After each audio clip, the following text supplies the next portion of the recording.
Hi, I'm James Ferguson with XMTG Firearms Training Academy. I wanted to take a few minutes today to talk to you about an affordable way to break into the precision rifle world. Now, you may have an interest in getting into precision rifle shooting, but you just don't have the budget right now to buy a high-end production gun or a high-end custom gun. So I have a possible solution for you. That solution is this. If you already have one of these, you're over halfway there to being able to go and take some precision rifle courses and maybe go and do some precision rifle carbine competitions. So how do I turn this into this? Well, it's pretty simple. All you need is a few extra components. You need a good scope and a good mount. You need a bipod, and you need a rear bag. You also need a sling, and you should already have a sling on your AR-15, so that shouldn't be anything that you're going to have to go out and buy. And so let's talk about these components. When you are looking to buy a magnified optic, buy the best piece of glass you can afford. If you buy a $300 optic, you're going to get $300 performance, and you're not going to be very happy about it. So buy you some quality glass. Manufacturers of quality glass are Leupold, Nightforce, EOTech, Steiner, Vortex on the HD side. There's several other good manufacturers out there. So just keep in mind, good glass is going to be expensive, but you will not regret it if you go ahead and spend the money up front. And since you're not having to buy a new rifle to put it on, you should be able to hopefully budget in to buy that new piece of glass. So what I've got, this is the EOTech Voodoo 1-10 mounted in an American Defense mount. Okay, so be sure and put it in a good mount like American Defense, LaRue. There's a ton of good mounts out there. All right, this bipod I have on the front is a Magpul bipod.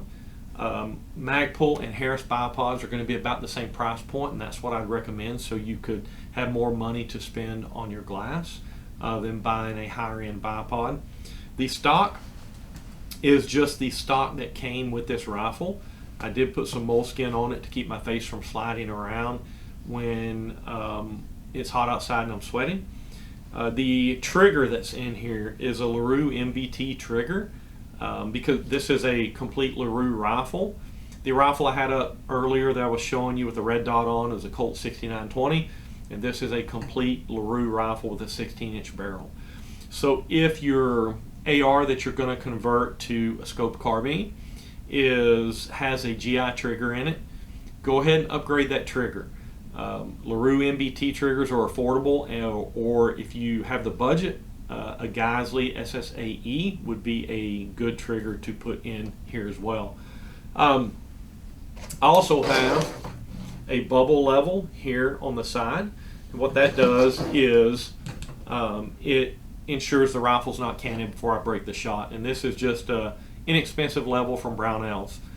You do not need a suppressor, although suppressors are nice when you're on the line and everybody's shooting suppressed, but you don't have to have one. As far as a light goes, you don't need a light to get on your weapon system to get into the precision rifle game. The rear bag that I've got here is a One Tigris I bought off Amazon. It's a very light fill. It's about $35 to $40, and this has probably turned into my favorite bag. This rifle is capable of shooting sub 1 minute groups at 100 yards with match ammunition, shooting 77 grain Sierra Match King. Now, I don't always shoot Sierra Match King ammunition. I'll shoot 55 grain and 62 grain full metal jacket doing most of my training, and even out to 500 yards because I'm still able to get hits with that. I have not shot the 55 grain and 62 grain ammo on paper, so I can't really tell you how it prints, but I know I can hit steel out to 500 with it. Your rifle, if it is not one of the upper end rifles, may not shoot that type of groups at 100 yards. It may not shoot 1 inch groups at 100 yards. If your rifle is one of the lower end rifles, or just a more or less GI grade, combat grade rifle, you may be shooting groups 1.5 to 2 inches at 100 yards with match ammunition. And that's just fine, because most of your ARs out there are going to be combat grade rifles, and that is an acceptable standard for that type of rifle. So that doesn't mean you can't still shoot that in a scoped carbine class or a precision rifle class. You just know that that's the best it'll do, and so you go out there and you get training on fundamentals of marksmanship, wind, ballistics, internal, external, and terminal. All of those things, by going to class, you're going to learn.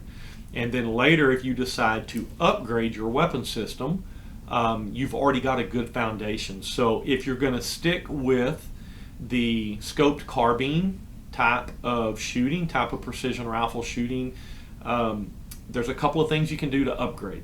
You can change out the barrel and the bolt carrier group in the current upper that you have, or you can buy a complete upper, total replacement upper with a new bolt carrier group, and that's what I'd recommend that you do. And if you're going to go that route, just do your research and find out which manufacturers are known for producing very accurate uppers. There's a lot of manufacturers out there that do a very good job at producing sub-minute uppers that will perform very well for you. So hopefully this short video has made you think about how you could get into shooting a precision rifle if you so desire to do so without breaking the bank. If you enjoyed this video, be sure and give us a thumbs up, subscribe to our channel, and hit the notification bell so you'll be notified when we put out new content. That will help our channel grow. We do offer scoped carbine and precision rifle courses. We've got several scheduled later this year. So if you did put a rifle together like this, go ahead and come on out to the range. Show us what you've got, sign up for a course, and let's send some lead down range together. Until next time, stay safe out there and hope to see you on the range.